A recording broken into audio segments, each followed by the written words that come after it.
Hello, everyone. I'm speaking once again with Jonathan Pajot today. He's a French-Canadian liturgical artist and icon carver, known for his artistic work featured in museums across the world. He carves Eastern Orthodox and other traditional images and teaches an online carving class. He also runs a YouTube channel dedicated to the exploration of symbolism across history and religions.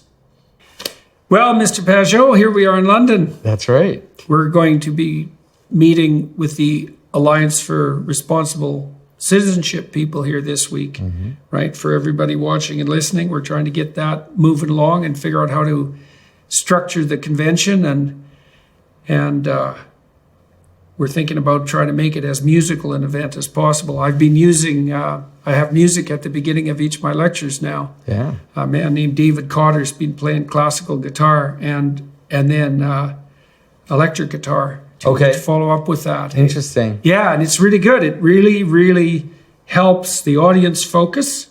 And Tammy and I focus backstage, and it sets a high bar for excellence, which is helpful. And so hopefully we can integrate that into this art conference. Yeah. And so what have you been working on? Well, I've been doing a lot of speaking, but the big thing that I'm focused on right now is I'm writing fairy tales.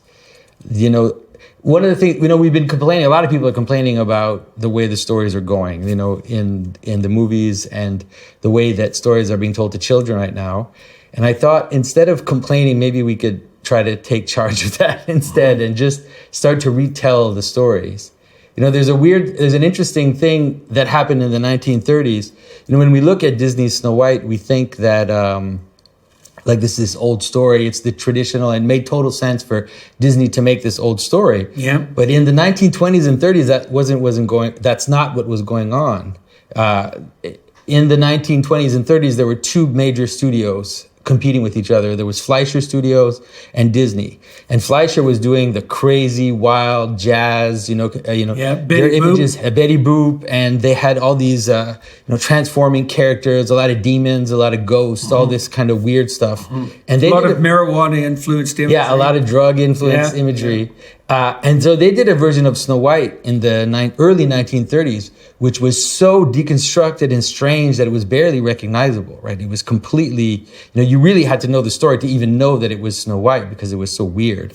And so when Disney finally made his Snow White, it was also in some ways a kind of recapturing of the traditional story in a world that was kind of chaotic and let's say slipping. And I feel like maybe that's what we need to do now, is that instead of complaining, we should tell better stories. And so one of the things we want to do is I've started writing fairy tales. We're putting out a version of Snow White. We're kickstarting it on June 6th. And then I'm going to put out 8 fairy tales, like really the traditional fairy tales, 4 female-led and 4 male-led. And we're going to learn from the postmodern moment. It's going to be like a fairy tale world, kind of like Shrek or Into the Woods, where all the fairy tale characters cross and their stories kind of touch each other. But the purpose won't be to be cynical and dark about the intentions of the characters, but try to, let's say, give people insight about what the stories are about. And when you say we, who's the we involved? Well, it's me, but then I'm also working with some illustrators. So for the Snow White, I'm working with a woman named Heather Pollington, who's worked in Hollywood for many years. She's worked with Disney and all the big companies, all the big franchises. And so, we're trying to put together this, we have put together this first book. And then after that, I'm going to work with other illustrators. I'm also starting a publishing company, the Symbolic World Press. And, I've already hired a few people to kind of get that going. And it's really in some ways to kind of, to rather recapture the culture, right? Take it back instead of complaining that it's slipping away from us. Yeah. I wrote a fairy tale screenplay. Yes. The Water of Life. Yeah. Right. And I've written and composed, I think there must be 20 songs in it, I would think, but we've already recorded 4 of them and looking into having it made into an animated movie. I mean, that technology is changing so quickly, it's hard to exactly know how to approach that. Yeah, what's the easiest way to approach it? Yeah, but I took the Grimm's Brother fairy tale, Water of Life, and I stayed fairly close to it, although I wrote music for it, or lyrics for it, and so forth. And so that was a very entertaining project. It's a very deep fairy tale and very nicely structured. No one's done anything with that particular fairy tale before. And it's a good time to do that, I think, because, when you look at Disney's Snow White, it was perfect. I mean, it was so beautiful and so powerful. And then when you see what's been happening in the past decade and how the fairy tales have been kind of twisted, especially things like Shrek and fairy tales like that, where it's fine to do that. It's kind of like commenting or twisting the fairy tale, turning it upside down to see what's going on with it, making fun of it. And that's fine for a while, but after a while, it's better to get back to the actual stories, just so we even remember why we like these stories in the first place, or why we remember them, especially. Snow White, all these stories of, these female-led fairy tales, they're very powerful in what they can do. And so, if we forget them or if we try to twist them, then we're also twisting, in some ways, the fabric of Western civilization. Because these old stories, right, they kind of lie at the bottom of, all these folk stories, they're kind of like I like to think of them as kind of like tuning forks for civilization. All these stories that people have been telling for centuries that, there's an emergent part of it, right? There's all these variations of all these stories. And then there's a selection part, which is how some versions are remembered through the centuries, and they get retold, and then they kind of change and get retold. So they get refined like, almost like gold.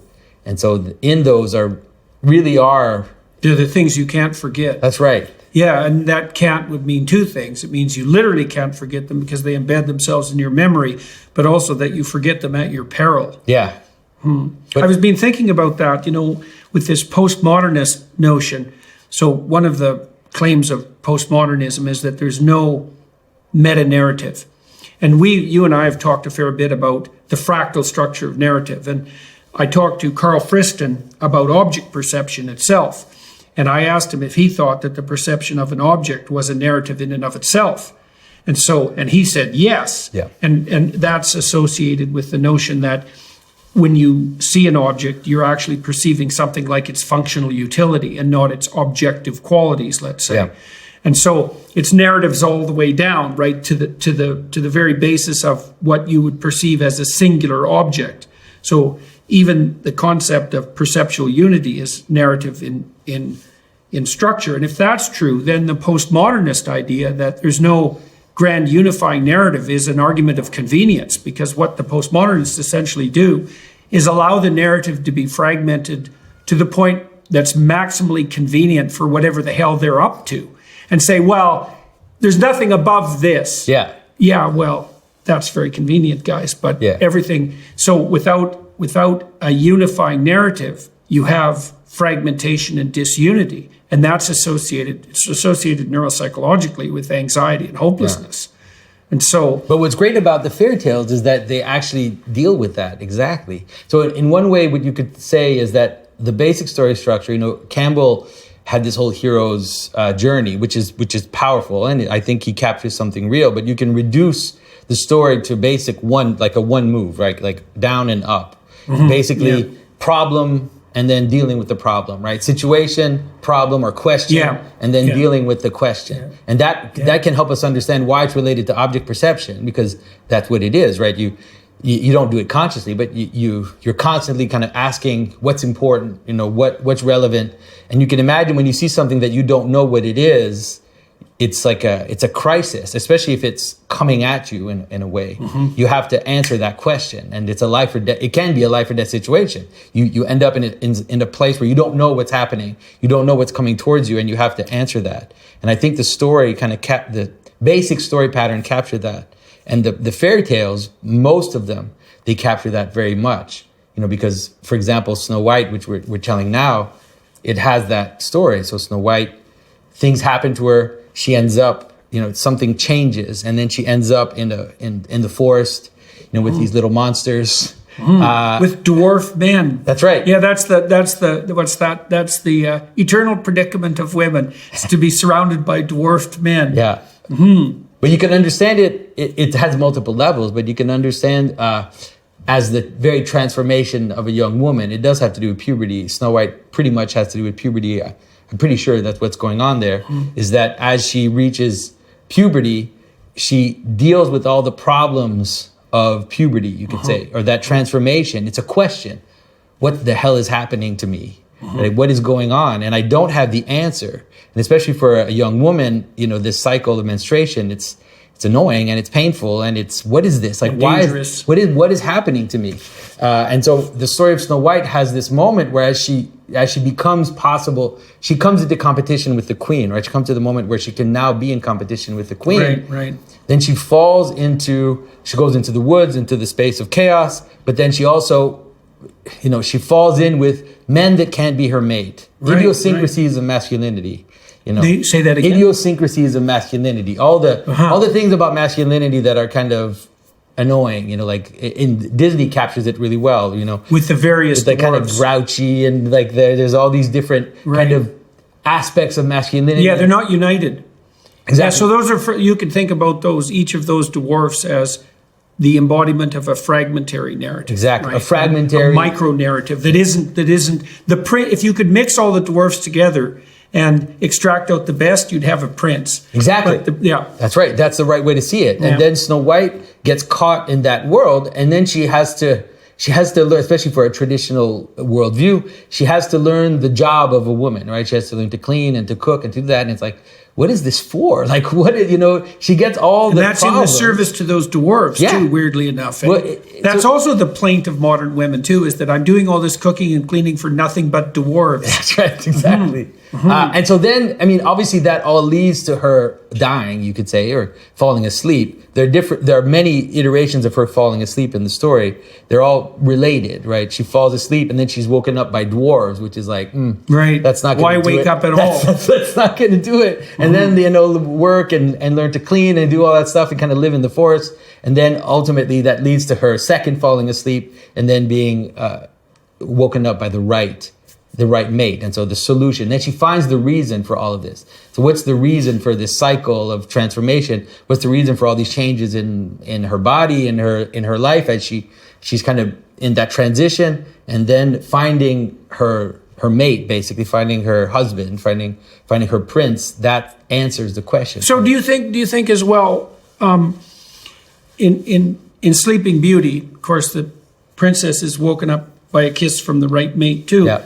But I always thought that it was useful to read that story on two levels simultaneously. What a woman in fortunate circumstances is going to find the proper mate, but at the same time, she's going to awaken the part of her that's capable of a heroic quest as well, and to integrate that. And so that waking up as a consequence of being kissed by the prince is also, what would you say, integrating that capacity for, I would say, heroic adventure into the feminine role. Yeah. Right? So you want to find that in a man, but you also want to find that in your own. Yeah, of course. Yeah, well, so, I was talking to my daughter-in-law the other day about my son and her we've all got together and bought a building to put this new corporation we're working on in, and she's off to work. And she has a 3-year-old and a 1-year-old and is feeling some separation from them. And one of the things we talked through is the fact that it's perfectly reasonable for her to go to work, assuming her children are also being cared for, because it's very important for her to model to her children the fact that adults have important adult activity to engage in. Partly because the children have to see that because they're going to be adults, or they end up in the Peter Pan world, right? It's like, well, why would I give up the pleasures of childhood to undertake the responsibilities of adulthood if there's nothing of value in that? And it seems perfectly reasonable to me that adult women can model adult behavior as well as taking care of children. And we know, too, that if you look at the best predictors of, well, here's a couple of different facts. The educational attainment of a mother predicts the educational attainment of children over and above the IQs of the mother and father. The father's educational attainment doesn't, right? So that's weird and interesting. And then countries that value female education and emancipate women do way better on the economic front. And I think it's probably because there's not much difference between, let's say, opening your culture up to the contributions of women and opening your culture up to new ideas and diverse, what would you say, a diverse range of contributions from various sources. That constraint of women seems to go along with a constraint on idea and flexibility in general. No, definitely. I mean, you can see that it's in the fairy tales. You can see that all of these moments, they have to do with change. They have to do with something happens. There's a change. And then I have to find the meaning of that change. I have to find the solution, right? I have to find a way out so that the change now finds a resolution and makes sense. And you can so Piaget talked about that too in terms of a stage transition, and his hypothesis, and this has been also, what would you say, taken up in a parallel way by philosophers of science, is that you have a mode of interpreting the world which enables you to progress in the world until its insufficiency is demonstrated. And that can happen as a consequence of biological maturations, right? The framework that you used as a child is no longer relevant because the physiological acts that you're capable of now have radically transformed. That would happen at puberty. So that viewpoint has to be radically transformed to take into account the new reality. But the new transformation has to do everything the old transformation, the old viewpoint did, plus something additional. Yeah. So there's actually, it's not merely the reestablishment of a new kind of stasis. It's a more inclusive interpretive framework. This is why there's actual progress, let's say, in science, but maybe also progress on the moral front, is that it isn't merely that you're looking at things in a different way. You're looking at things in a way that now takes more into account and still enables you to exert a certain amount of prediction and control. Yeah, definitely. There's movement upward. You can think about that as a spiraling upward too. So it's a cycle of change, but one which hopefully brings you higher up. Yeah. Well, and the pinnacle of that cycle of change, I think, is the biblical injunction that you have to become like a little child in order to enter the kingdom of heaven. It's the reintegration. It's the reintegration of the spontaneous attitude that you had to the world as a child, but with all of the acumen and wisdom and alertness and consciousness that you've developed as an adult. That's sort of the pinnacle of because it joins it all together. That's what you mean by that. It includes it all. Well, it's also imagine that. So you talked about the fundamental narrative is there's a steady state, and then there's a problem introduced, and there's a collapse into something like chaos, and then there's a reintegration of the Sometimes some stories don't reintegrate. No, then that's a tragedy. Yeah. Right? So the comedy is the reintegration. Yeah. Tragedy is just the disintegration. Yeah. But then you could also say, Elysium is dedicated to the biggest challenge in health, aging. Elysium brings the benefits of aging research to everyone. They create innovative health products with clinically proven ingredients. Elysium works with leading institutions like Oxford and Yale, and they have dozens of the world's best scientists working with them. 8 of them are Nobel Prize winners.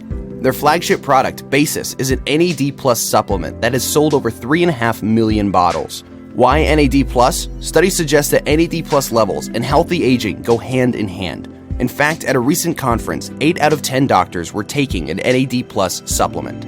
We know there's no such thing as an actual fountain of youth, but Time magazine has said that NAD Plus is the closest we've ever gotten to one. We've got celebrities like Victoria Beckham on our side, and doctors like Richard D., who says, "I recommend it to all my patients who are looking for something to improve their overall long-term health."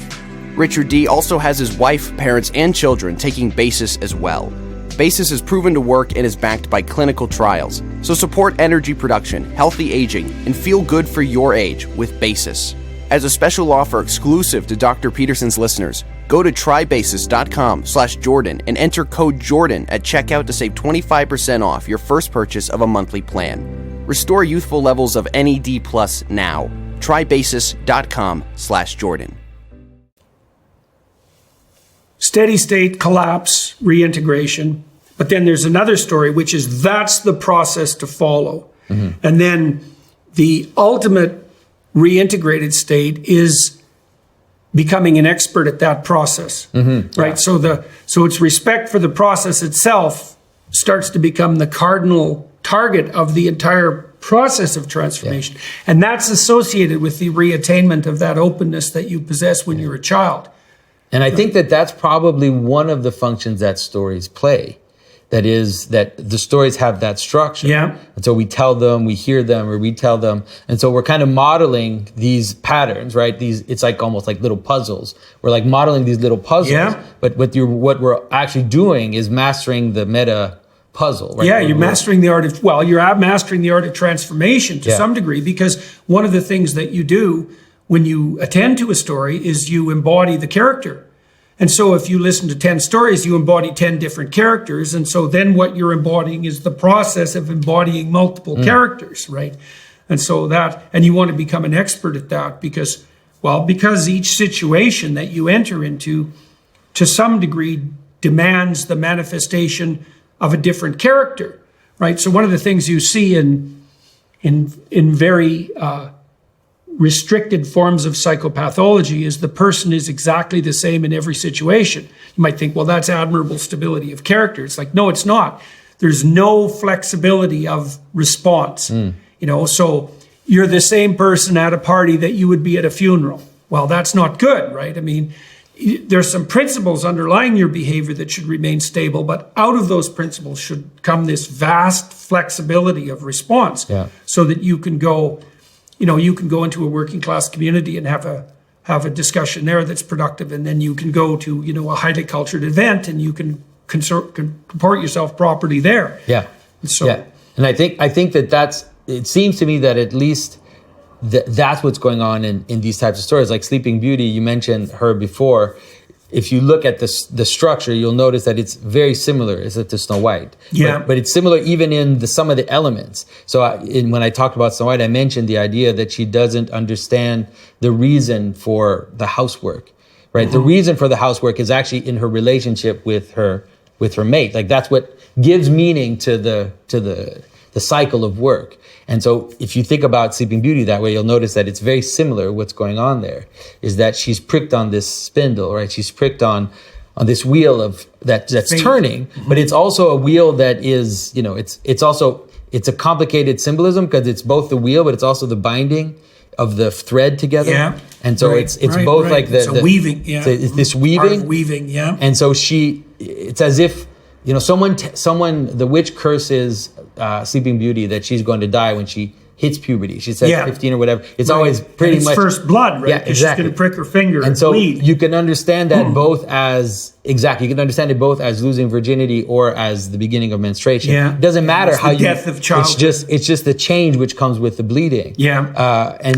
But it's as if they've hidden that from her whole life. And so when it happens, she has no way to deal with it. She has no frame. She has no reason. She doesn't understand what's going on. And so I saw that happen in some of my clinical clients. I'm sure. Where one in particular I remember was treated as an absolute perfect princess, like literally, as literally as you could enact that in a household, and until she hit puberty, and then she was demonized essentially, right? Because her parents had no idea how to integrate the sexual dangers of puberty into this perfect princess little girl that they had constructed. And so, then all hell broke loose. I mean, she did exactly what you'd expect and went and found some absolutely horrible initial boyfriend. I think he was a bloody biker, and to tear her away from that too tight maternal embrace. And things didn't go uphill from there. Let's put it that way. Yeah. And so, And so, which fairy tales you're starting with Snow White? Which ones are you doing? So the way we're doing it is we're starting with, I'm doing 2 arcs. One is going to be a female-led arc and one a male-led arc. So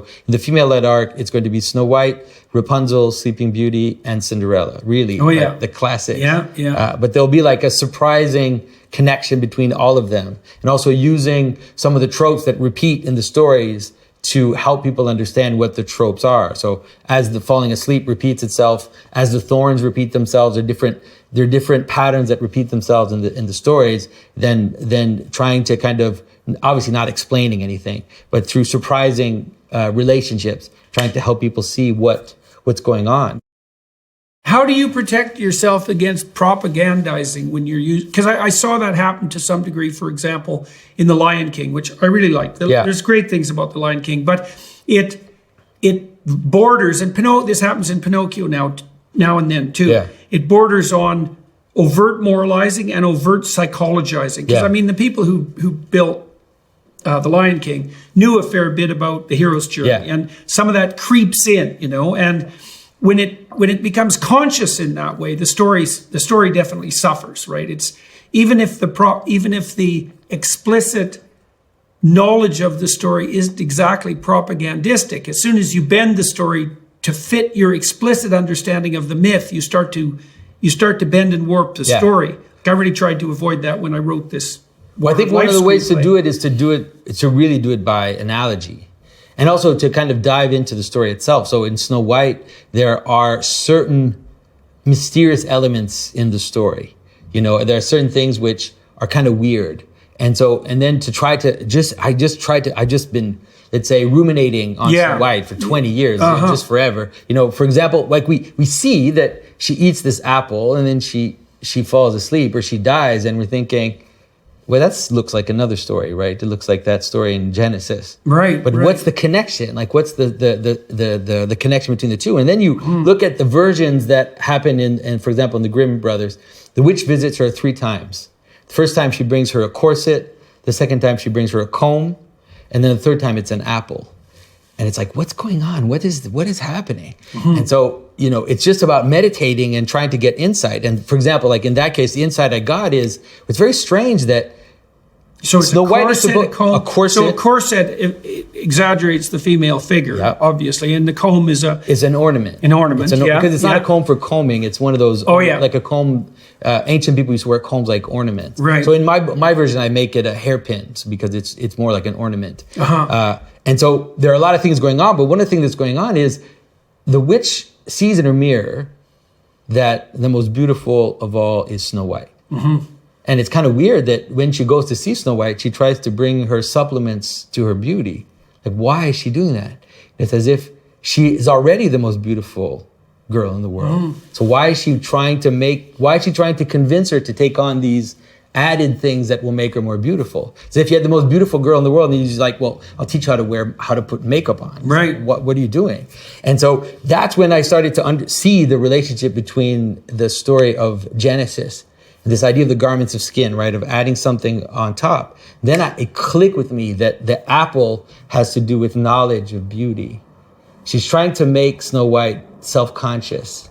She's trying to make her like self-aware of her beauty. Because until then, she's beautiful but innocent. She doesn't know she's beautiful. That's probably one of the reasons why she's most beautiful. Right. When you see a woman that is so beautiful, but that she's not weaponizing it, you can say, then it's usually this kind of radiant beauty. But if someone becomes too aware of their own beauty, then they start Madonna. That's right. They start to play with it, and they start to, let's say, weaponize it is a good term in the sense that they start to direct it and to use it as a way to attract attention in certain ways. So I think that's what's going on in Snow White. So what happens in the story is I don't say that, but so I just do you think is that an attempt by the witch to pervert her beauty? I think so.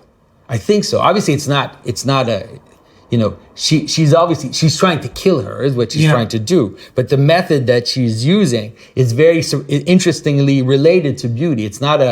She's not just trying to stab her, right? She's trying to kill her in a way that makes her, tempt her into certain gestures towards beauty. So it seems to have to do with beauty and the weaponization of beauty, or the innocence of beauty, and what's the proper relationship we have to beauty. And so then you see the queen is she's looking in a magic mirror. I love it because it doesn't have to be a magic mirror. It's just a mirror, because that's what a mirror does, right? It's like the fact that she's looking at herself in the mirror.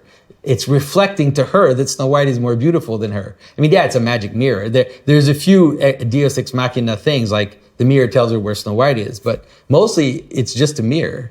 It's like the fact that she is so self-conscious about her beauty is also revealing to her the limit of it. And it's making her compare herself to others, and then she. And so, the witch in the Snow White story, if I remember correctly, is also the queen, right? Is the queen she's the jealous? Queen. Yeah, well, she's the queen at the. She becomes a witch at the end, pretty much. Right. But she's the queen who replaces Snow White's mother. Right. Yeah. Right. And she can't tolerate the onset of the new generation, essentially, right? Yeah. Yeah, and it's so fascinating because for today, in the Disney version, we have the mirror on the wall, But the illustrator I was working with, she had the idea of having the mirror in her hand, which is one of the versions that you have. She made this beautiful image of the queen with her mirror in her hand. And I was like, that's a cell phone. Perfect. No, it was so perfect. It was like, yeah, that's it. And that's exactly it. Like this dark mirror that tells you you're the most beautiful, that gives you all the likes, it gives you all the attention, but then also tells you that you're not as beautiful as the others. Right. That's perfect in the cell phone world. Yeah, that immensely heightened self-consciousness. Well, it's a funny thing, too, because the cell phone is like the pool that Narcissus drowns in. Yeah. And it's more and more like that because we do have a magic gadget now that delivers to you what you most desire, right? But if those desires become self-conscious, then that'll drown you in Narcissus' pool. And when I say that it's designed to give you exactly what you want, I actually mean that technically, right? Because there's algorithms working behind the scenes nonstop, trying to understand where you're directing your attention, manipulating it to some degree. But a lot of the manipulation on the capitalist front is merely the attempt to find out what you want so that it can be delivered to you, albeit at a profit, but it's still what you want. Yeah, and it's darker than that because it's not just what you want anymore, because all they want is your attention. All they want is your attention. That's right. And so they actually don't have to just give you what you want. They can also give you what you hate. They can also give you what you despise, right? They can also make you realize that you're not as good as others, so that you fall into it even more and just try to put in even more. So it's not just giving you what you want. It's also like a drug addict, right? It's like leading you in and then kind of giving you little hits, but then making you want it, making you desire it. And so like in our version of Snow White. So that means you're being trapped by the machine into falling into the well of your own temptation, right? So that's partly that. And so if the story of Cain, let's say, is the story of envy, well, and envy is portrayed in that story as like one of the cardinal sources of motivation, the darkest source of motivation, but a cardinal source of motivation is that your claim is that making a machine that heightens envy is a very effective way of gripping attention. Yeah. Right. And that seems definitely likely. Yeah. And so and then in some ways the capitalist model is built on that idea. It's built. Yeah. Well, then it makes you wonder too, like, it is giving you what you want. It's just that some of the things that you want are dark things. Yeah. Right. I mean, if you asked them what they wanted and they were going to answer that naively, they would just talk about maybe the material goods that they would like delivered to them. But the phone does enable you to indulge in the darkest of motivations, and some of that might be the pleasures of envy and the pleasure. I mean, you certainly see that you can indulge in the pleasure of in sadistic pleasures in the online world. Yeah, the trolls do that all the time. So I like knowing exactly where my meat comes from. And with Moink, I know it's coming from small family farms all across the country. Moink delivers grass-fed and grass-finished beef and lamb, pastured pork and chicken, and sustainable wild-caught Alaskan salmon straight to your door. Moink lets you choose the meat delivered in every box. Select an existing box or create your own. Set your delivery cadence and enjoy delicious meat. You can cancel anytime, but you won't want to. If you're not sure where to start, check out their standard box. It comes with a little bit of everything: chicken, ribeye, burgers, and steak. Moink is all about supporting the family farm. Think about it this way: 2% of Americans are farmers, but 100% of Americans eat. We need to show our support for the families that keep us well fed. After receiving my first Moink box, I was floored. The salmon and chicken are both fantastic, and the steak might be the best I've ever had, and keep in mind, I cooked it myself. With a freezer full of Moink products, I can without a doubt say it is a fantastic deal on a ton of delicious and well-produced products. You won't be disappointed, and you can rest assured all of Moink's meat comes from wholesome American farmers.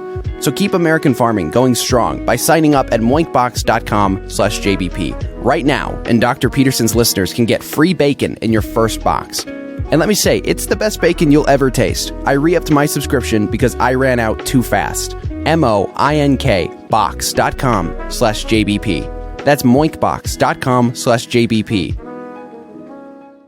Yeah, and sometimes like you said, the the addict, we don't usually frame it that way, but the part of the addict's cycle is also the lack, right? It's also the pain that comes with needing that hit.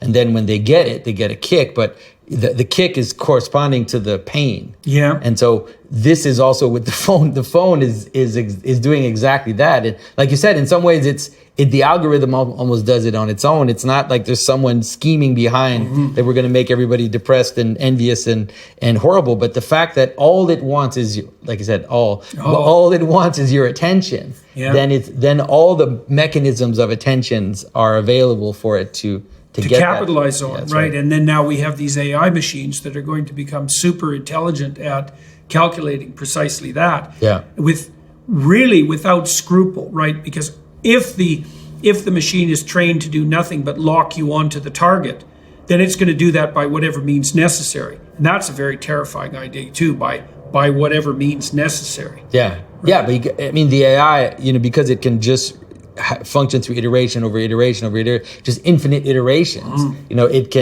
You could have some aspect of AI that's locking into just Jordan Peterson or just one person and just figuring out exactly what to hit.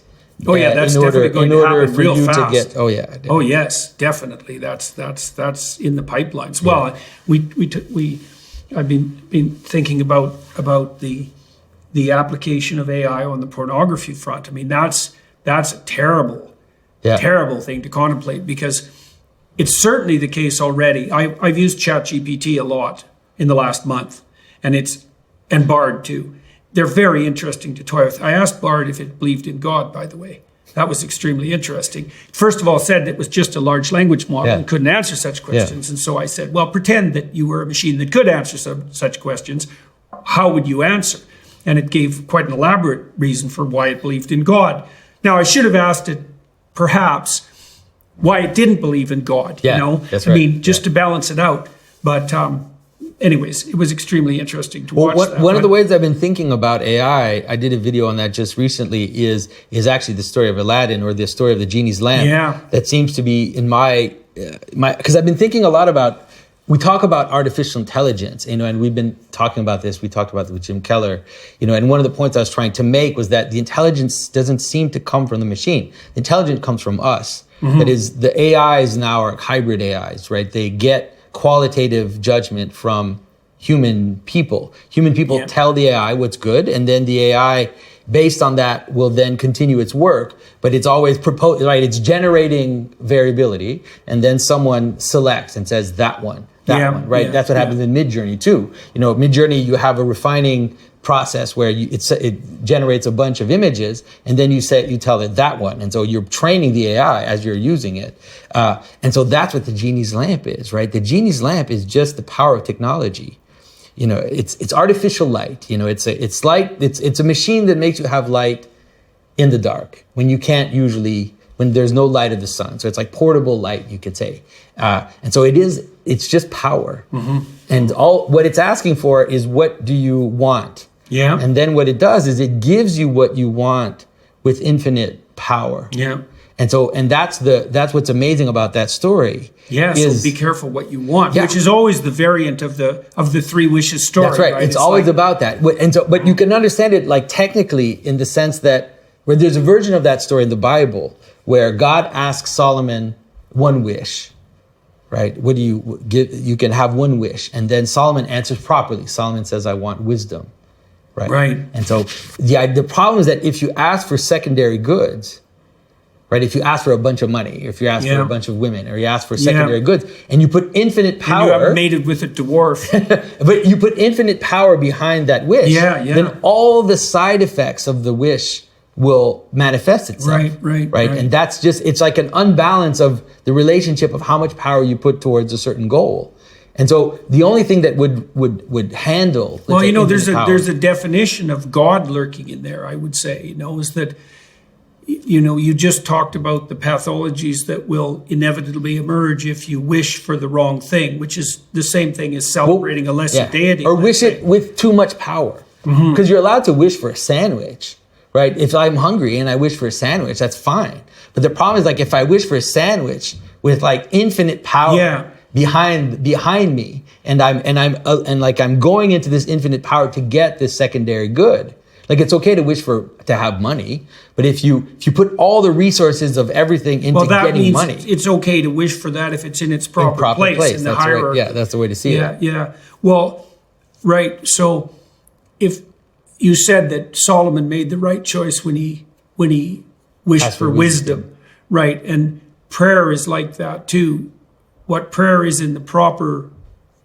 when properly practiced, is an attempt to learn how to ask for the right thing and to learn how to ask for it properly. Tammy's been playing with this a lot, and she tries to orient herself in the morning properly to see what's on her mind and what's concerning her, but then to try to face the day with a certain degree of faith and gratitude and to orient herself towards the thing that should be at the top of the pyramid, let's say. And that's a good definition of God, is whatever God is whatever should be placed properly at the pinnacle of the pyramid of, you could say, integrated desire, or something like that. Wisdom would be one of those, one of the manifestations of the God, thing that's properly placed there. Yeah. Right. Yeah. And I'm writing this book now, We Who Wrestle with God, and I've been stepping through a variety of biblical stories, considering them. This is relevant to the fairy tale discussion too. Think of Snow White, Sleeping Beauty, Rapunzel, etc., as meditations on the divine feminine, right? Characterizing it from a variety of different perspectives. What you see happening in the biblical corpus is that each story contains a particularized characterization of the proper animating spirit. That's a good way of thinking about it. So in Noah, for example, God is the spirit that calls the wise to prepare when the storms are brewing. You say, well, is that real? Well, are you wise enough to prepare when the storms are brewing? Yeah. And do you hearken to that voice? Yeah. Does it have coherence? Like, you can't do it in any way. There's a way in which it binds together. Yes. There are certain things you do when you want to do that, and that has a coherence that almost can appear as a kind of agency, right? It's something, at least something pulling you forward, right? Well, your ark should be waterproof, for example. That's right. Exactly. Yeah. And in Abraham, you see God is presented as the spirit that calls even the immature and unwilling to adventure. Yeah. Right. And then the hypothesis in some ways is that those two things are the same. They're a manifestation of the same uppermost unity. And in Exodus, of course, you have God as the spirit that objects to arbitrary tyranny and slavery. Yeah. And then, that's the same as the spirit that calls you to adventure. And that's the same as the spirit that calls you to prepare. Yeah. And then something starts to appear above that's not defined, or that is, it's like the point where all these things join together. Yeah. It's like playing around something you can't completely see. You can't encompass completely. Yeah. But that's the way to do it, right? That's the only way to do it, actually, is to point to it from afar. Yeah, that's how it looks. Yeah.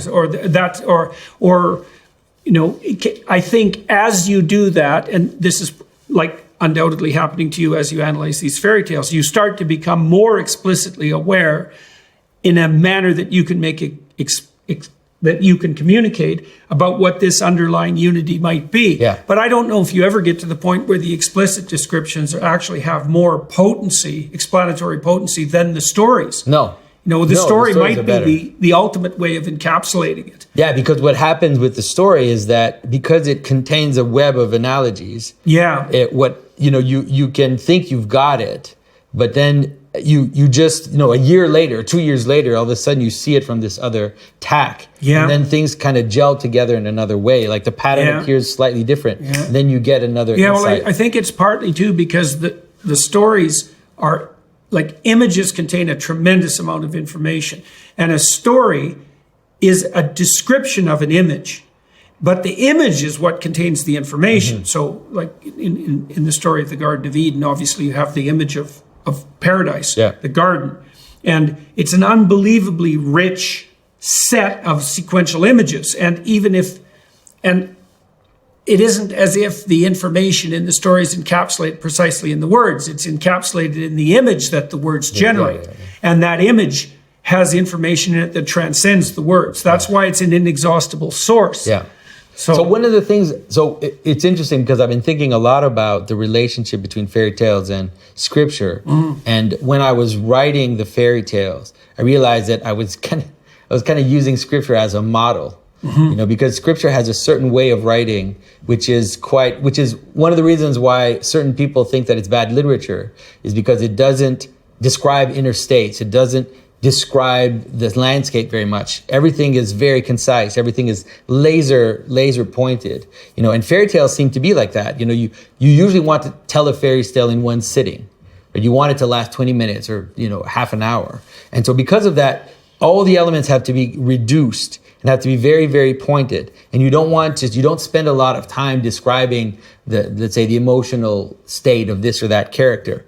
And so I think that exercise is really helpful. It's almost like you're like reducing it to a kind of algebra. And so to me, that's been massively useful, is trying to stay within the fairy tale mode. Right? So it's a classic fairy tale. It's 5,000 words. You can say it, you can read it to your child in an hour. But it's just, how do we play with these images? How do we bring them together? And the great thing about fairy tales is that there's like a hierarchy of stories, right? And so in the hierarchy of stories, let's say you have stories like the myths, or you have scripture that are up there. Like scripture, you can't toy with it too much. You can play some games with it. You see that in things like Midrash, or you see it in the tradition of hymns, where in the hymns, they'll add details, they'll play around the image to kind of do what Milton you said. did that too. Yeah, to kind of point at it from different directions and to play along with it. But with what's great about fairy tales is you have, an indefinite amount of them. And they all have little variations on themes and little there's games. There's probably valid ways of doing that too. So you might say, if you are elaborating on the story in the spirit of the story, then you could amplify it. See, Jung did that all the time when he was analyzing dreams. His technique, he called his technique amplification. And I played a lot with that in therapy. So, if you told me a dream, then I would watch what images, so first of all, we would set the stage, and the setting would be, we're going to try to understand this dream in a manner that will further the therapeutic endeavor. And the therapeutic endeavor would be clarifying the nature of your problems and clarifying the nature of potential solutions, right? Without trying to impose that. Okay, so now we agree. Okay, now we have our aim established.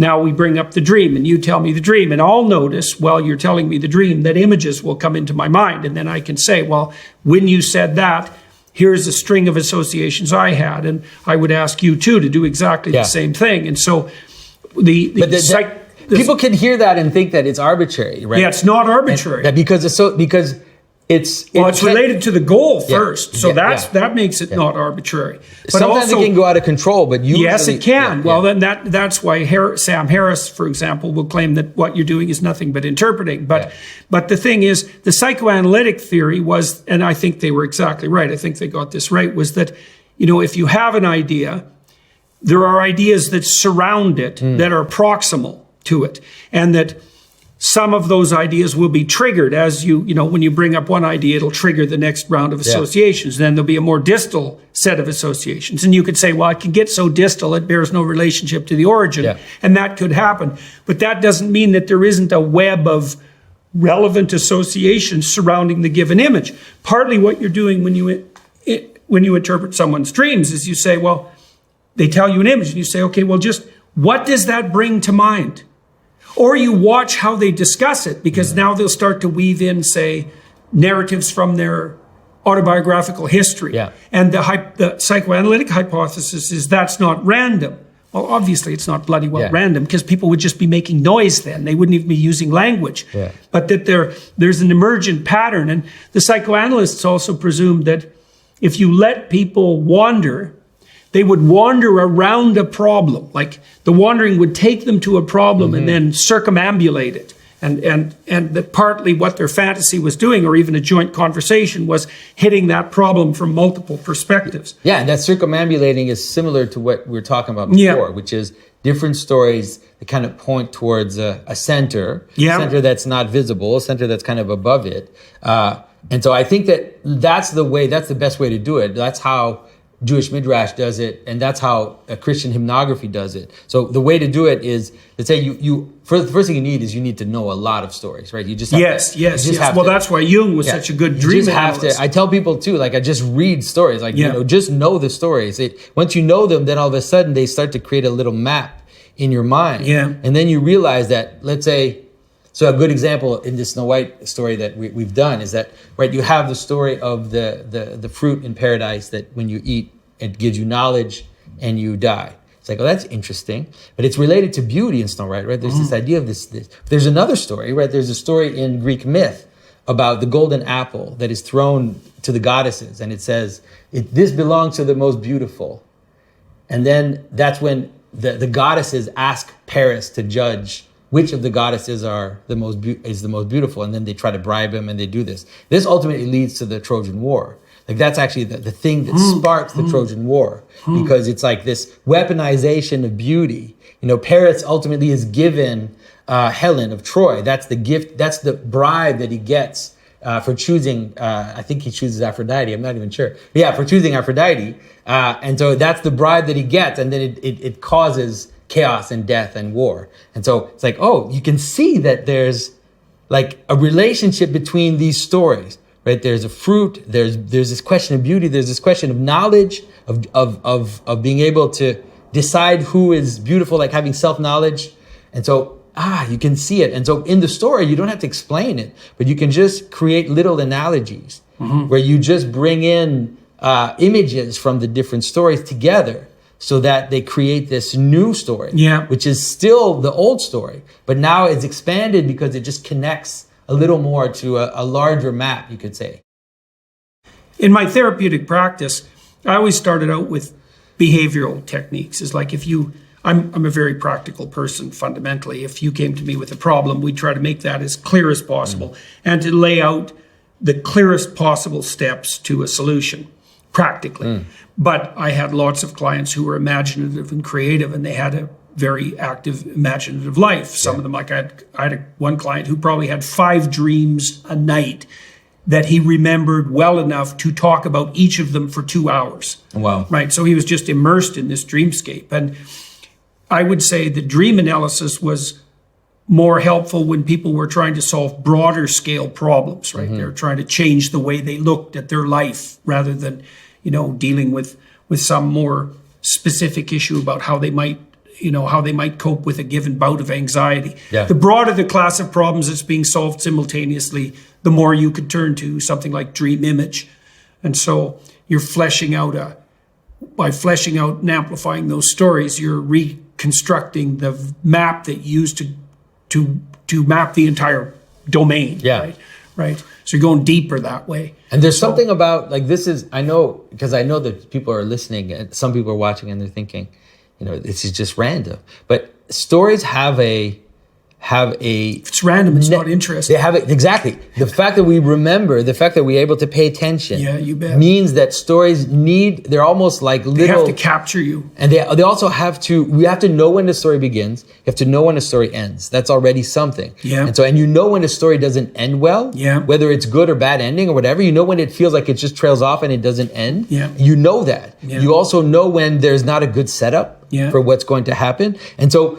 Even let's say when we're interpreting reality, these are the frames that we use. And if we that's the indwelling spirit in some ways, I would say. That's what's characterized as the indwelling spirit. I mean, one of the things that I used as a hallmark of utility in relationship to dream analysis is whether or not it produced a flash of insight on the part of the client. We'd be wrestling away with the dream and we'd go, snap. It's like, oh, these things fit together now. Yeah. And so you got the gist that encapsulated a lot of diverse phenomena. And there's an insight experience that goes along with that, which is equivalent. It's like a micro state of awe. Yeah. Something like that. And like you said, that's not arbitrary. There's something driving. Hey, here's a weird question. So I set up this system with student of mine, Victor Swift. You met Victor, and he built an AI system that will answer any question posed to it in the voice of the King James Bible. Right. So this is a very weird thing, right? Because this system now has calculated the relationships of the words to one another in the King James corpus. And so in principle, we haven't asked it to do this yet, but in principle, it could generate new stories that are biblical predicated. And so I don't know, what do you think about, like, you know what I mean? No, I know exactly what you mean. That mathematically, the spirit of that corpus of texts has been encapsulated by this process. Yeah. But I don't know what the hell that means. Yeah. Right. You encapsulate the spirit of the King James Bible. What the hell have you encapsulated precisely? Well, I think that it could be interesting in order to generate insight. Yeah. But I would be, the thing that I would worry about something like that is in some ways the stories are there. Yeah. And so it's like you get insight from knowing them and comparing them and bringing them together, right? The fact that you could ask an AI to generate a new story, it doesn't mean that you're going to understand it any more than you understood the ones that are there already. No, I don't think you would. Yeah. But it could surprise you and then sometimes create a bit of, that's what I said, like reading hymnography sometimes and reading Midrash does that, because it's like, it says something that is surprising, and you kind of know that it's a wise person that said that. Yeah. And so because you kind of trust the people that said it, then all of a sudden you're like, well, why did he say that? Yeah. Right? Why did he compare this to this? That there's I think it's Saint Jerome. I'm not sure. I might be wrong, but there's one of the early saints that said something like, the story of Samson is one of the closest stories to Christ. And you think, well, that's a weird statement, because the story of Samson is a crazy story. And so it's like, well, because you trust them. You're like, okay, well, I'm going to take that seriously. I'm going to look into it and see where it sticks, like where it actually sticks. And so with it, I mean, I don't know. The whole AI thing is fright. Have you tried to ask it questions, this King James AI? We just built it. I haven't played with it yet at all. Like I'd like it to say, well, write 1,000 words on the further adventures of Satan, right? Because it'll do it. Yeah. And then you might be surprised to find that Satan is not a very clear character in the Bible. It's true. All that tradition around it that is actually holding some of the things. Well, one of the things we want to do too is we want to expand its training, because I'd like to throw Milton and Dante into the works as well. Like you could take if the biblical corpus is at the bottom, which it is, then there's the next tier of thinkers. Milton would be one of those, likely Shakespeare, Dante, St. Augustine. Like there's no reason not to feed those, well, and some of the Midrash as well, or maybe all of it. Who the hell knows, right? I think one of the things that, and then some of the what we call canons in the Orthodox Church, which is that every day in the Matin service, there are these little songs that are just a series of analogies, like that do analogies between Old Testament, New Testament, that does all this comparison. And that type of stuff would help to interconnect some of the aspects that are harder to connect. Right. And that's pretty early too. Milton is late, and so he has a lot of romantic tropes in his way of thinking. Dante, for sure, that'd be interesting. Also because he brings in kind of pagan stuff in it as well. He does a lot of, this is some of the things that I think is useful. I have this whole series on my channel called Universal History, where we try to do that. We show how the ancients, especially the medievals, the way that they understood themselves was as a joining of Jerusalem and Rome. Mm-hmm. And they did that explicitly in their stories. So every time a new people would convert to Christianity, they would mythologically find a way to connect their origins to a character in the Bible, and then to Troy. And so like the Vikings, the Franks, all these people that's bringing them under the rubric of the same narrative. And so, but that's the way that the medievals understood it. You can't understand Dante if you don't understand that the ancients actually saw that there were deep analogies between the Greek myths and the Roman stories and scripture, and that they lived in all those two worlds as a fusion of those two worlds together. And so they had analogies between the things. There's in some medieval churches in the Middle Ages that you had the Bible, and you also had the Aeneid there. That was like a text that people consulted because it was known to contain prophecies of Christ, but it in that way it kind of was integrated into everybody's Christianity.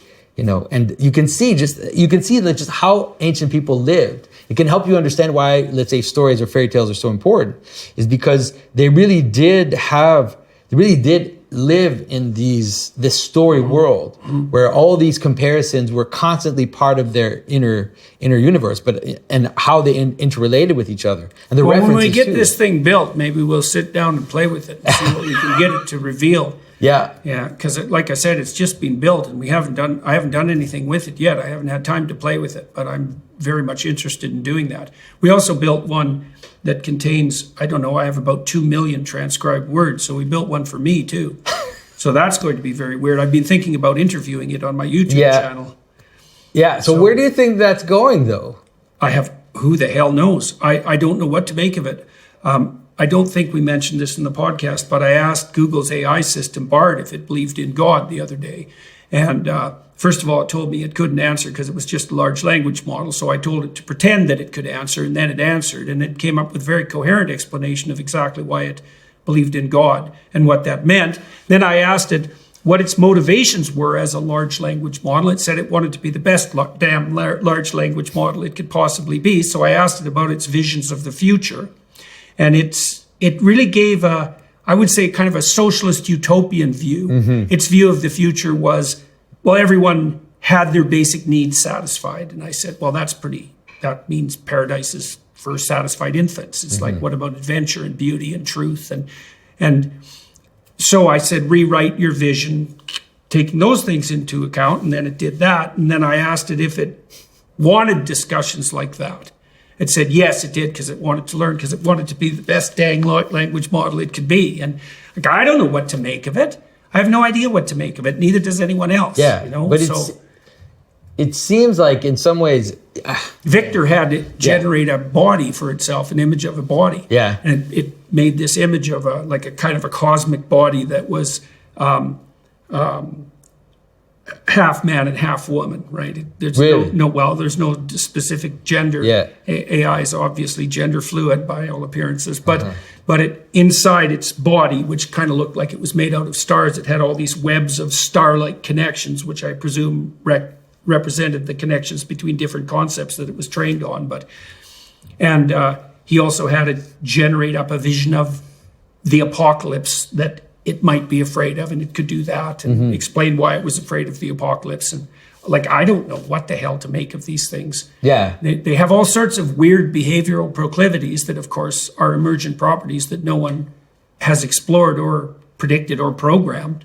Yeah, it seems like it's kind of hyper divination.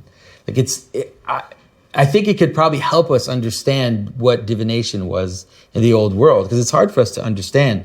Do you stare in a pool of water or whatever? You stare in a kind of fragmented reflection. Black mirror. You steer, crystal black mirror. ball. Yeah, you stare. Right, to get your imagination going. Yeah, it seems like it's accelerating that in us, because, like you said, let's say the value comes from, we don't know where. It seems to like land come down from heaven, you could say, or come down from above somehow. And so I think that obviously the thing, we've talked about this before, but the thing that worries me is that we're like, John Vervaeke mentioned this recently, which I thought was very good. He said, we spent the last 200 years getting rid of anything that can help us understand what transpersonal intelligence or transpersonal agency is. We've just like evacuated it. And now we're diving into that domain, but we don't know what we're doing. We have no skill. We have no capacity. It's as if like right now we would need theologians. We would need people that have, because the idea of, let's say, intelligences that aren't human or agency that isn't human is something that traditions have been dealing with forever. But now we've decided that doesn't exist. And yet we're building one. Yeah. It's like, what is going on? And so, but we don't know what it is. We don't know how to deal with it. We don't know if it's just a form of, like a hyper form of necromancy, a hyper form of divination. We have no idea. It's like a black box that we're playing with, And so the image of, let's say, it becoming the body for a fallen intelligence, right? So that might sound like it's like I'm just mythologizing here, but the fact that we don't know exactly, even in us, what are the desires that are guiding it. Part of it is greed. Part of it is, competition. These are the things that are driving the actual creation of AI and the race towards let's say the arms race of AI. And so why don't you think people don't realize that they don't think that that's going to land in the AI in ways that we don't even understand? Well, the woke enterprise has already landed in That's right. AI. And you have to already trick the damn thing to circumvent.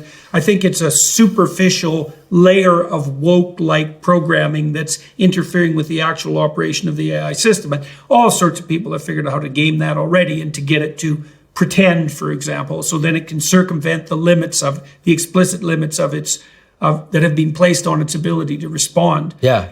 But the thing is that if you get through that, you still don't know you still don't know what are the patterns, what are the agencies, what are the conglomeration of purposes that are making it answer, and it's not in the machine. We also don't know, for example, one of the things that was sort of disturbing to me playing with Bard and ChatGPT to the degree that I have is that if you and I talk, I can assume that our conversation is having an impact on you, right? You're not exactly the same person as you were before this conversation started. And partly what I'm doing is keeping track of the changes that my conversation is inducing in you and vice versa, right? So, but it's as if that's happening on the ChatGPT front, but I have no idea the degree to which it's happening. So, for example, when I engaged in a deep discussion with Bard about its goals and its visions,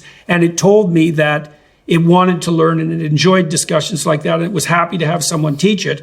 I have no idea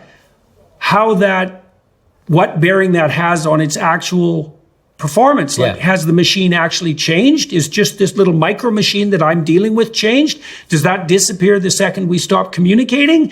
Has it integrated what it's learned into its broader response set that it uses for everyone? It's like, I certainly don't know. And there is a very pronounced tendency when interacting with these entities, let's say, to assume that they respond like humans do, because they do, but they do superficially. Yeah. God only knows what they're doing. Yeah. Yeah.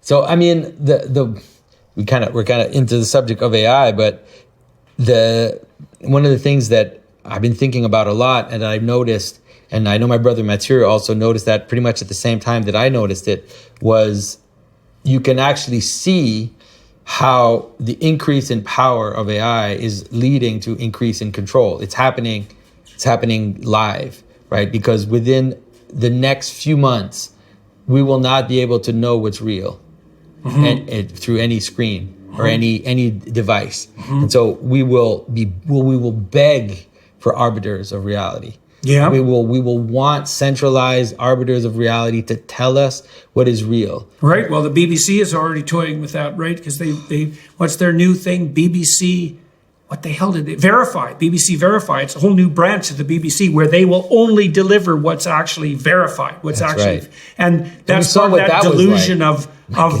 self-evident factual truth. Yeah, and we saw what that looked like during the last U.S. election, during COVID. Also, we saw what that verified looked like, that it was largely ideologically driven. Yeah, so now give absolute power over the legitimacy of reality to the same people or the same power structures, and the same web of ideas. And the thing is that we need it. It's all converging on the next election, which is shaping next up. Year is going to be insane. It's going to be crazy. I just interviewed Robert Kennedy. Yeah, and we're going to release that in a week. And I think he's as much of a devastating force on the Democrat front as Trump was on the Republican front. I really think that. I mean, he's super bright, but he is by no means your standard candidate for office. I mean, I don't know exactly what he is. He's super smart, but he's all over the place, just like Trump. And he's got quite a deep magnetic charisma and no shortage of courage. But you're not going to put him in the normal politician box, whatever the hell that is. And he's only one of many strange players in the election front, because you have Marianne Williamson, and she's a new age guru, like like she's like the archetypal female new age guru, right? She's very creative, but she can't think critically at all, in my estimation. Like every idea that comes into her mind is a brilliant idea. There's no attempt to sort them out or apply any critical analysis, and in principle, she's a serious contender. And then on the Republican front, well, you have Vivek Ramaswamy, who's a wild card for sure, and DeSantis and Trump, who are they're variants of the same, I don't know what to call it even, precisely. Working class longing for the reestablishment of something like a credible masculine voice. It's something like that. But we're going to see... And then at the same time, just to tie this in, at the same time, this election is going to occur at the same time where we're not going to be able to be sure what's real and what isn't. We're going to see a battle fake video of all sorts. And we'll see a battle of AI is what we're going to see next year. It's going to be AIs battling it out to get you to vote for a candidate. And so, what is it? I forget which article that said that recently someone published an article saying that this is going to be the last human election because after that, what? Yeah, if this will be the last human election. Like you said, things are changing so quickly that, well, we're in for a wild ride here. So so my solution to this, and people are going to think it's ridiculous, but my solution to this is to tell better stories. Yeah. And the thing is that, you mentioned ARC at the outset, and in some ways that's the reason why I'm part of ARC is because I do think that we need to tell better stories about what it means to be human, what it means to, how we come together, all of this. So, my participation in ARC and then my desire to tell fairy tales are completely related. Yeah, because it's like the same thing. We have to stop bitching only. We have to now propose something. We have to tell a better story. That's what we have to do. That's right. Yeah. Well, I've been crafting the invitation letters to this 1,500 person ARC conference and trying to lay out, what makes a story better. And certainly, I think a better story is one that's attractive in the absence of fear or compulsion. I've been thinking about how to adjudicate the quality of leadership in the face of crisis. So what happened during the COVID pandemic, which wasn't, it was a pandemic of tyranny, pure and simple. Yeah. Whether there was even a biological pandemic, I think at this point is debatable. And so it was definitely a pandemic of tyranny. And I think there's a rule of thumb that you can derive from all that with regards to leadership. And the rule of thumb has to be something like, well, there's always a crisis facing us. And behind that crisis is an apocalyptic crisis. That's always the case. Yeah. Okay, now and you can point to various manifestations of the potential apocalyptic crisis. But if the upshot of that is that it turns you into someone who's paralyzed by fear and who is willing to use compulsion to attain your ends, you're not the right leader. Mm-hmm. So if the crisis turns you into a frightened tyrant, your own nervous system has signaled to you that you're not the person for the job. And what I see happening on the environmental front is exactly that. It's like crisis. It's like, well, probably, but there's many of them. And if your solution to the crisis is to frighten the hell out of everybody, or to frighten everyone into hell, and to accrue to yourself all the power, you are not the right person for the job, regardless of what it is that you're offering. And so partly what we're hoping to do with ARC, let's say, is to produce a story that people will be on board with voluntarily. Yeah. Say, well, here's how if we could have the future that we might want to have, what would it look like? And without assuming a priori that it has to be one of forced privation and want, which seems to be the way things are going now. Yeah, definitely. France banned short-haul flights last week, eh? Really? Yeah. No flights for you, peasants. Yeah. No automobiles either. Yeah. No meat, right? No heat, no air conditioning. Stay in your goddamn house and try not to breathe, right? That's not a good vision of the future. Yeah, no, that's not a good vision of the future. So hopefully we can do that. I mean, I think that's the task that I've kind of embarked on myself, is to say, okay, now, I've been spending the last several years helping people understand stories, helping them see the patterns, helping them see how it works, and now it's time to do it. So why did you pick the stories you did pick on the female front? You picked Rapunzel, you said Sleeping Beauty, Snow White, and Cinderella. and Cinderella. So why those four? Well, it's also because I kind of perceived a possible secret arc through the four. And so at first they're all standalone stories. All standalone stories that you can tell kids, sit with them and tell them the story. But then through them, the four, there'll be like a surprising art that I won't tell everybody what it is already. But there's like a surprising art that goes through them. And then the male stories, it's funny because the male stories are harder to find. In fairy tale world, there's a lot of female-led stories for some reason that we've remembered more. And in the male stories, they're not as easy. But I'm starting with Jack and the Beanstalk. Oh, yeah. Which is a story that when I was a kid, I really struggled with that story. I loved it so much, but I struggled because I was like, why is Jack a thief? Like, why is he immoral, like in the story, or amoral at least? And so I've been trying to struggle with that and trying to kind of understand it. Like Bilbo in the Hobbit.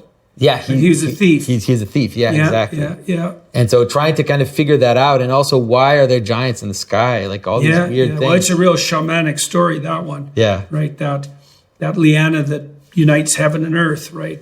And to climb to the top is to find it's to find the giants in the sky. Yeah. Right? You think, well, there are no giants in the sky. It's like, no, now they're in the AI systems. Yeah. The giants were in the sky all along. They were there. That's right. Bet. They were there. That's for sure. And it's also, but it's interesting because Jack, now I love that story so much because I think I figured it out. I think I figured it out because he goes several times. And so he has to encounter these giants that are in between him and what he's looking for, right? They're like obstacles in between him. They're like a kind of a perverted aspect or something that's keeping or that's avoiding you from getting the purpose. And there's a hierarchy in what Jack gets. Well, that's what happens to people all the time. Like I watch this in my clinical practice all the time. Hypothetically, people are aiming for what they want, right? Hypothetically. Yeah. But all sorts of giants get in the way. They get derailed by envy. They get derailed by they get derailed by fear. They get derailed by lust. These are all giants. They get, and some of them that can eat them for sure. Well, definitely. Well, and some of them are even, lust and envy and so forth. You could kind of put them in the context of the natural world, but people also get derailed by ideologies. And ideologies, for all intents and purposes, are giants, right? Yeah. They're the ideas of past. They're the perverted ideas of past philosophers, all jumbled together in this in a gigantic mess. And they have absolutely get in the way of. That's right. They have a body. They have a semi-coherent way of moving. You bet. And so because they lumber. They kind of exactly. Clomp. Yeah, absolutely. No, that's a perfect way of understanding it. Yeah. And so Jack, it's interesting because Jack goes up, and then first of all, like I don't know if you ever thought about Jack because if you have to think about Jack kind of the opposite of Snow White and the opposite of the female-led narratives. It's like Jack doesn't have a father. Right, he's with his mother, and it's like a right, and so he has. That means mother. he's gonna be more likely to run into demented, fragmented giants of masculinity.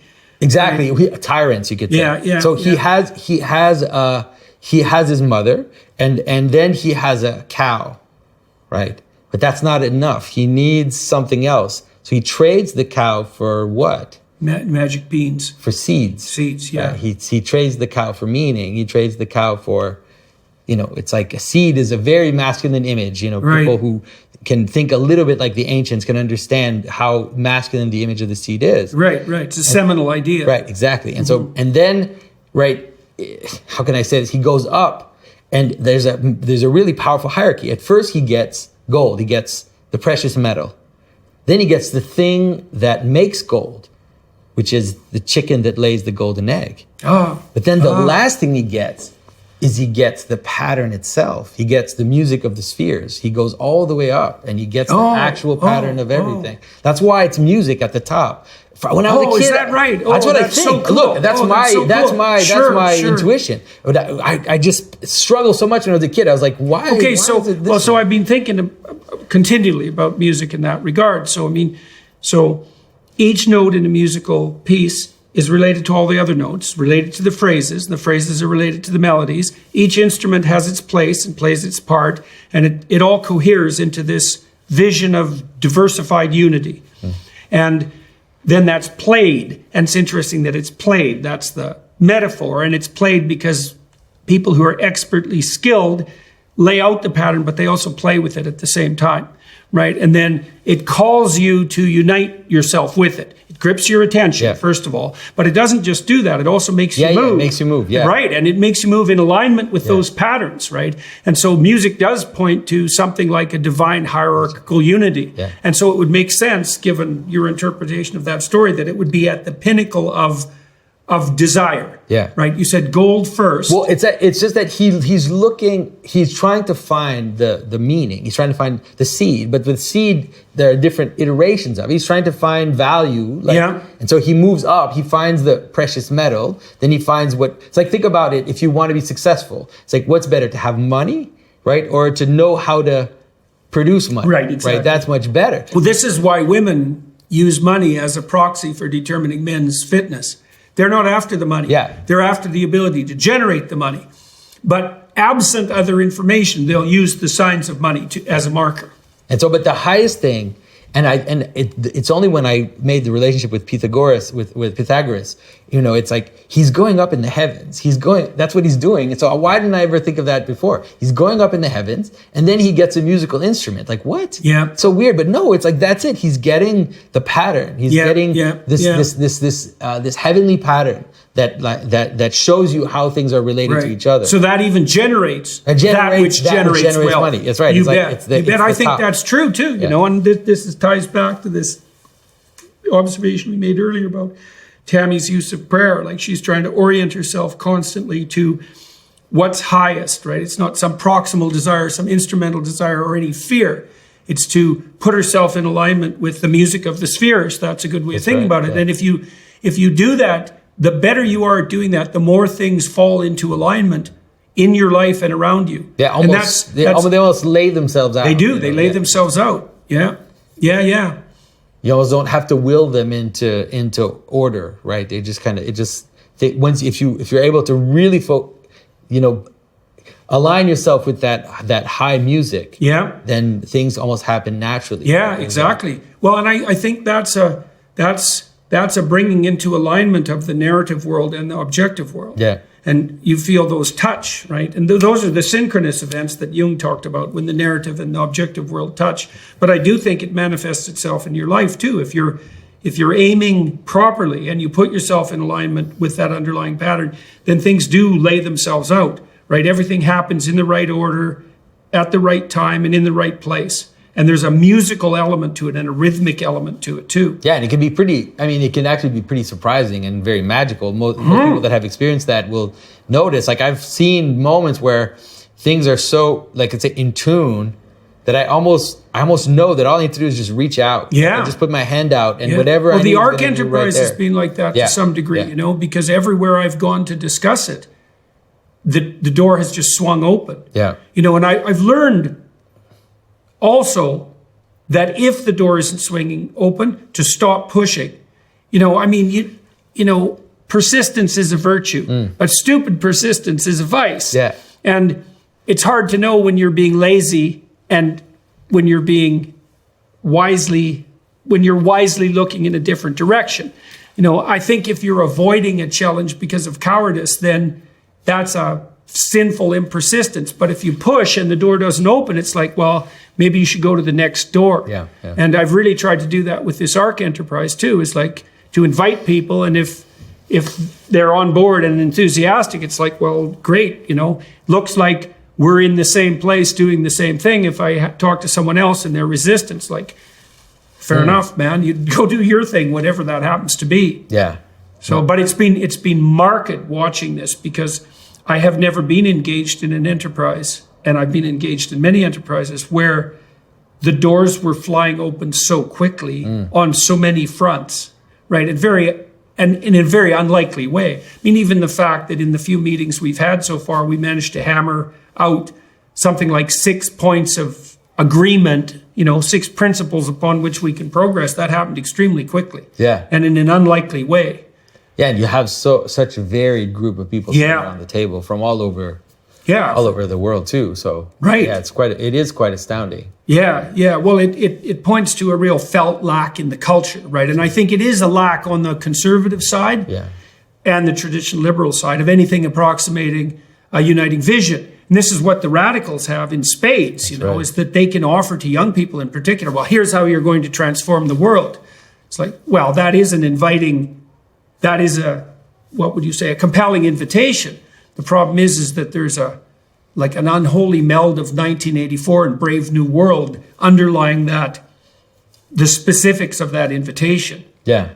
Yeah, and in some ways the chaos, right? Because you can, I said that the fairy tales themselves have that structure, right? It's like the chaos or the moment where things are falling apart. They also call to resolution. Yeah. And so I think that. You see that in the story when Osiris disintegrates, when he's cut into pieces by Seth, right? His parts are scattered all across Egypt. And then Isis, who's queen of the underworld, finds his phallus and makes herself pregnant. Well, that's exactly that image, is that when everything's fallen apart, the seeds are left. Yeah. Right? And out of the seeds can emerge something new. Yeah, and something new and visionary. Well, that's Horus, because he's the Egyptian eye. Yeah. And so that's the standard pattern. Yeah. It's interesting because in the story of Jack and the Beanstalk, the mother doesn't recognize the value of the seed. Right? She throws it out. And ultimately it does end up functioning as this new hierarchy, right? That goes up, and he's able to get what he needs to get. But it's interesting to see, and interestingly, again, in the story of Jack, is that when the hierarchy becomes corrupt, though, then the mother is the one who can cut it down. She's the one who hacks it down. Oh yeah. So there's a really beautiful microcosm in the story, because on the one hand, it's like the seed which creates this new hierarchy. Jack goes up, gets the different elements of the hierarchy all the way to the pattern of reality itself, comes back down. But then because he comes back down, all the monsters, the monster follows him down. The monster, the tyrant, the monster of the hierarchy follows him down. Yeah, well, that's also the danger on the ARC front too, because one of the things that we've discussed continually is the high probability that putting together an organization like this at all is just an invitation to the descent of a new kind of tyranny, right? Because we'd be fools to assume that the people who say we're working on the UN front or the WEF front weren't motivated. That's right. Well, weren't as motivated as we were to do the right thing. Like perhaps not, but also perhaps. Yeah. And it's easy for a visionary enterprise to be captured by the ghosts of dead tyrants. Yeah. Right. The most likely outcome, in fact. Yeah, so, definitely. So we have to keep our mother with an axe. Willing to cut it down if we need to, if things get too radical. Yeah, and so why do you think it's the mother with an axe in that particular situation? Because she's the one who destroys hierarchy. For the same reason she throws the seed out, so she's playing a good and a positive and negative role. The same reason she throws the seed out, she's the one who can cut down the tree. Yeah. Cut down the Yeah, well, ladder. there is an aspect of the feminine eye that's good at, it's a funny thing, that's good at detecting deviation from the straight and narrow on the masculine front, right? Yeah. There's got to be a primary feminine instinct, and for good reason. Yeah.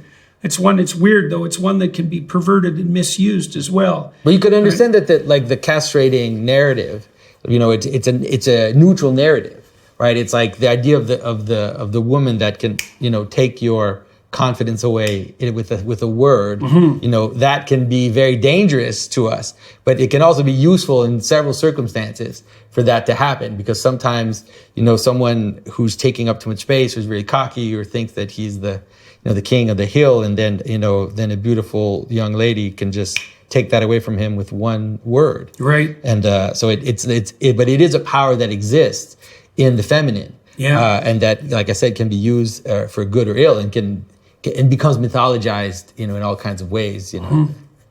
So tell me a little bit more concretely about how these productions are going to make themselves manifest. These are illustrated books, like high quality, beautifully hardbound illustrated books. We put a large amount of effort into designing the books, designing the illustrations. There's also narrative elements which don't appear in the text that are only followed in the illustration. So all the illustrations have surprises in them that will capture some of the, let's say, the hidden narrative elements that are in the story. Mm-hmm. And there are two readings in the text, basically, a reading for children and a reading for adults.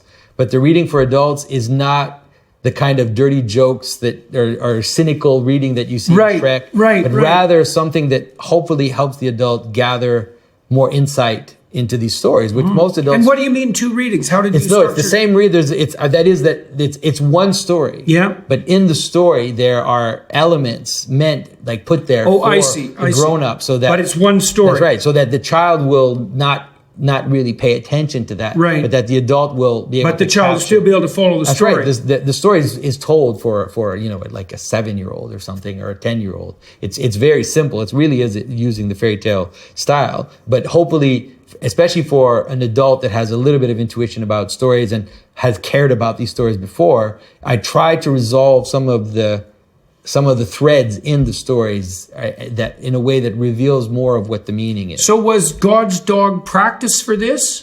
Or the first enterprise in this line of enterprise? Yeah, so God's Dog, for those who don't know, it's a series of graphic novels that we put out the first one last year, and we're continuing to put them out. It's similar, it's different. God's Dog is more elaborate. It's not a fairy tale, right? It really is an epic story.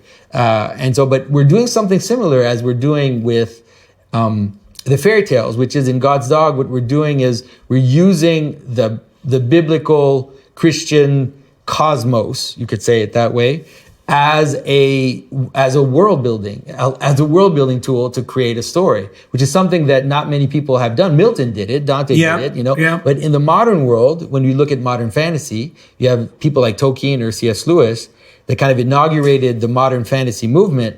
And what they wanted to do, although they were Christians, they created this kind of pagan world. That was coherent. And I wonder why they turned to the pagan world to do that instead of, because as you said, both Tolkien and Lewis were committed Christians and deep Christian thinkers. So why do you think they turned to the pagan world? I can't give you that. I have my own intuitions about that. I think on the one hand, it was a double problem. One which was, it might have offended too many people if they had done a kind of, let's say, Christian fantasy world. Mm-hmm. You could have offended Christians and non-Christians. And it would have annoyed the non-Christians, let's say. It would have made them turn away from it. But I think we're in a moment now, like, Christianity is countercultural enough now, so that that could be. I think so. Yeah, that could be. And so in a way, there's a possibility of diving into the stories, telling kind of variant versions of these stories, bringing them together too. In God's Dog, we bring in all kinds of we have Saint Christopher, who is a dog-headed monster. We have Saint George, who's the dragon killer. We also have giants and the Leviathan and all these kind of weird things in scripture and in tradition. We kind of jam them together into one story. So there is that, in the sense that we want to use some postmodern storytelling, because postmodern storytelling, like collage storytelling, does bring insight, right? There is a way in which it can capture insights. If you think of even when you're analyzing postmodernism, you don't want to throw the baby out with the bathwater. Yeah, that's foolish. No, so the idea is that how can we use the insight of collage storytelling or mishmash storytelling, like Shrek or Into the Woods and all these kinds of, or even the way that, let's say, the kind of Marvel universe does it, where they have all these characters that exist and then they interact with each other. There are ways to do that in a way that is not just for pleasure or to deconstruct, but that can bring insight. Because what does it mean for a saint who's a monster, like Saint Christopher, with this dog-headed monster, to meet a monster killer who's also a saint, who's Saint George? So it's there actually are traditions where they coexist a little bit in ancient traditions, but what if you had a story of those two types of characters together? And so you can do things in fiction that will actually provide insight for what the original stories are when you kind of smash them together. So that's the kind of thing. I mean, they did that in the ancient days too. Like if you think of Jason and the Argonauts, you have an old version of that where it's like Jason and the Argonauts is basically like, Avengers Endgame or whatever, where they take all the powerful characters from mythology and smash them into one story and then watch them interact with each other. So it's not like this hasn't happened before. Right. And Dante has some of that too, because Dante basically goes into hell and then ascends the hierarchy, and then along the way meets all these characters from history and all these characters from the ancient world. Yeah. So I think this is I think that capitalizing on that kind of storytelling can be very. And how is that done? How has that performed commercially? Oh, God's Dog, yeah. I mean, I think we did like 300,000 on the Kickstarter, and we still sell every day. We sell books. We're doing it all on our own. Yeah. We have it on my website. We sell the book, and so we're just continuously selling them, and we're preparing the second book. Hopefully, trying to also build up on the attention that it's getting. It's a very weird story, so I understand why it's going to take a while for people to kind of catch on to it, because it's very surprising. I think these fairy tales are far more grounded. Everybody knows right. And there's an easier in on. Yeah. And who should pick up the fairy tales? I mean, and when are they available? So June 6th, we're starting the Kickstarter for Snow White, and we're really trying to go all out with this Kickstarter. The purpose is, in some ways, to gather enough money so we can really start a publishing company, and then I can hire in advance the illustrators so we can start to get these done. And this illustrator that you worked with, tell me a bit about her. So Heather Pollington, she has worked on several of major movie franchises. She's an object designer for movies. She's worked on the Marvel movies. She's worked for Disney. She worked on Maleficent 2. She worked on Hellboy 2, which I thought was amazing. It is. Hellboy 2, it's so weird because when I watched Hellboy 2 a long time ago now, I noticed just how well the design was done. Yeah. And there's one object, which is like this medieval book that they have that tells the story of the elves in it. And I remember that object watching the movie and thinking, oh my goodness, it's the first time, or one of the rare times that I see someone with like a book that looks, in a movie that looks like a real object. That looks like something that has history or whatever, that has all this weight to it. And she designed that book. And so when she told me she designed it, I'm like, oh wow, I want to work with you. So she's. And why did she want to work with you? Well, she's been working in movies. She's been doing these things, and then she fell into my YouTube videos, and then she started to see the way that I talked about stories and the way that I talked about symbolism.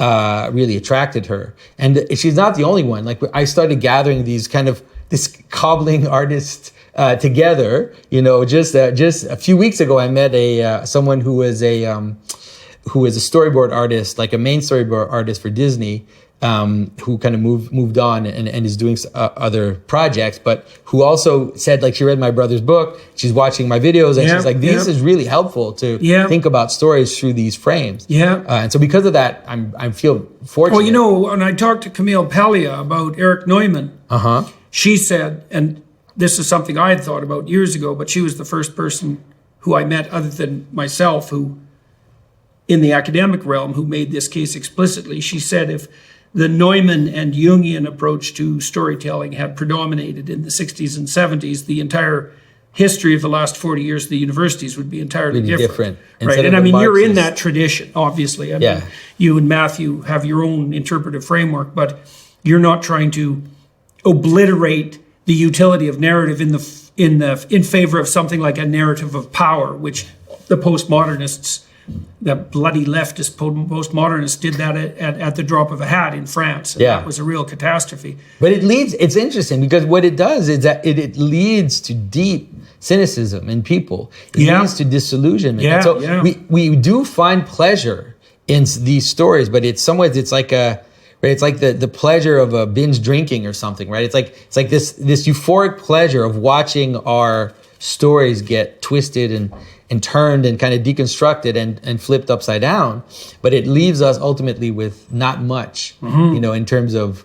And so what we're trying to do is really to turn the clock back, or to like reset the clock, you could say, and try to get people to celebrate these stories again, and to see them really as something to build on, and something that we can unashamedly celebrate. It does seem to me too that will occur with an increment in consciousness, because I think we're at a point now, and this is partly as a consequence too of work done by people like Vervaeke, that we will return to these ancient stories, but we'll also understand their explicit utility in a way that we hadn't understood before. And I would say, in a perverse way, the postmodern enterprise has actually probably contributed to that. Yeah, definitely. Right? Because it took a kind of skepticism as far as it could be taken.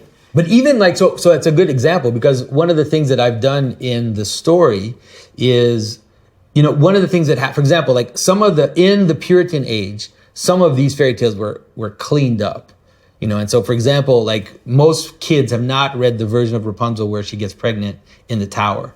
But in some ways, without that, you actually miss out on much of what the story is offering. And so one of the things that I'm doing is, without in any way being inappropriate, I'm not shying away from the fact that there is a layer of these stories that has to do with puberty, with transformation, with sexuality, the way that the psychoanalysts analyze. It doesn't only have to do with that. Right. In some ways, those patterns of puberty and transformation and sexuality are also images of higher patterns of being, but we're not going to pretend like that's not in the story, because those are obviously in the story.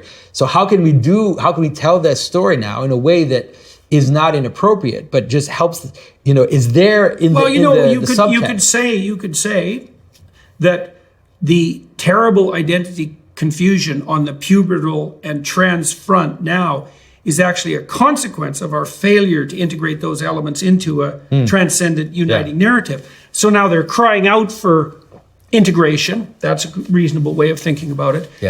But manifesting themselves in all sorts of terribly, horrifyingly fragmented ways. So that's what happens when you shy away from the bitter truth, right? Is that it's not like it disappears.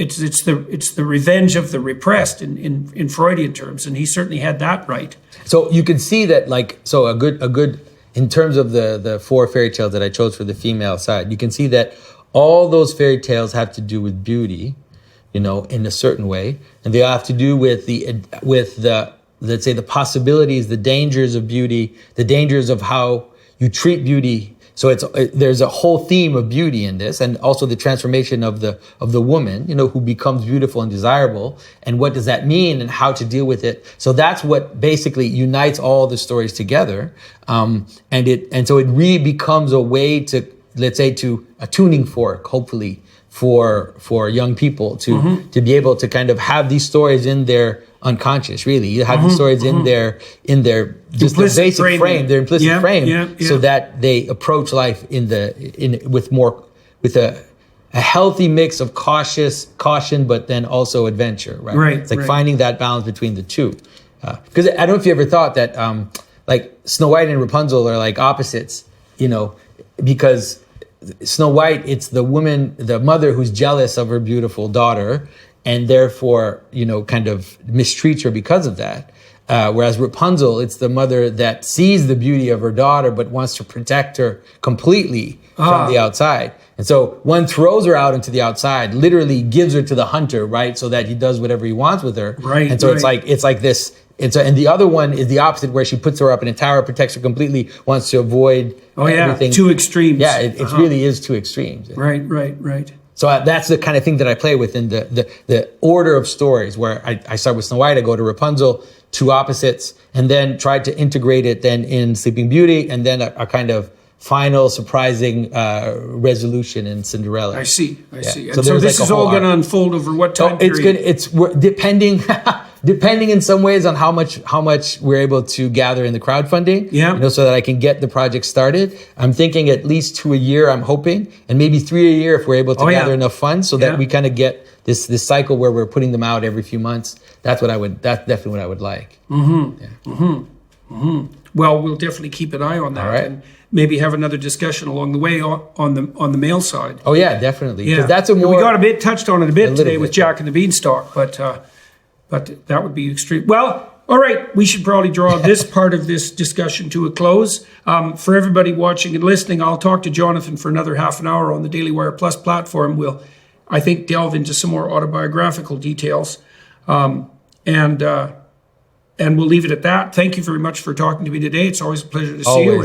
And we're here for everyone too. Jonathan's here, as am I, in London, also to engage in a series of meetings to do with this ARC Enterprise, Alliance for Responsible Citizenship, which we're trying to generate as an enterprise based on an attractive, positive narrative of abundance, let's say, in relationship to the future, and all the things we talked about today in terms of rediscovering, revamping.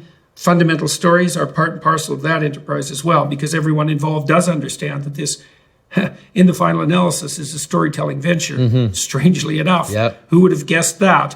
But that does seem to be the case. Thanks to the film crew here in London for your help today. That went extremely smoothly, and that's much appreciated. To the Daily Wire Plus people for facilitating this conversation, and to everybody watching and listening, your attention is much appreciated. Jonathan, good to see you again. Yeah, always, Jordan. Yeah, you bet. Ciao, everyone. Hello, everyone. I would encourage you to continue listening to my conversation with my guest on dailywireplus.com.